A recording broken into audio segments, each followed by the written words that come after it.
Hi friends, जय जगन्नाथ। आशा करुछि समस्ते भलरे थिबे। आज हूँ पवित्र ही होली अवसर रे आपण माननको मो अनेक अनेक शुभेच्छा जनाऊँची। आसंतु आज डीसी फॉर प्रोजेक्ट विषय किछि आलोचना करिबा। देखंतु आमर प्रोजेक्ट आपण माने केमिति कोन लिखिबे। देखंतु प्रोजेक्ट रे आमर फेज 1 फेज 2 और फेज 3 रहिछि। ए जो फेज 1 एठी रहिला आमर फेज 1 फेज 2 फेज 3। फेज 1 रे देखंतु आमर 5 डेज रो ऑब्जर्वेशन केवल रहिछि। सेथिरे केवल ऑब्जर्वेशन विषय रे ही लिखिबे। तापरे फेज 2 रे आमर 20 डेज रहिछि, 20 दिन।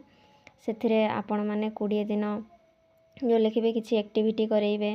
तापरे देखंतु आपण मानकर फेज 3 रे देखंतु 5 डेज रहिछि। से 5 डेज 5 दिन रे आपण माने गोटे दिन रे 4टी लेखाएं एक्टिविटीज करेइबे। टोटल 20टी रहिबो। फेज 2 और फेज 3 मिसई कि आपण मानकर 50टी वीडियो जेमिति होउथिबो। तापरे देखंतु आपण माने कोठी वीडियो तैयारी करबे। देखंतु आपण माने जते बडे भी प्रोजेक्ट लेखा सारछंती, लेखा सरला परे आपण माने ध्यान देबे जे प्राइमरी स्कूल नाउ नर्सरी स्कूल या तो प्री प्राइमरी या तो अंगनवाड़ी रे आपण माने से स्कूल गुडा करे ही आपण माने वीडियो तैयारी करिवे। मिनिमम 50टी वीडियो रहिबो।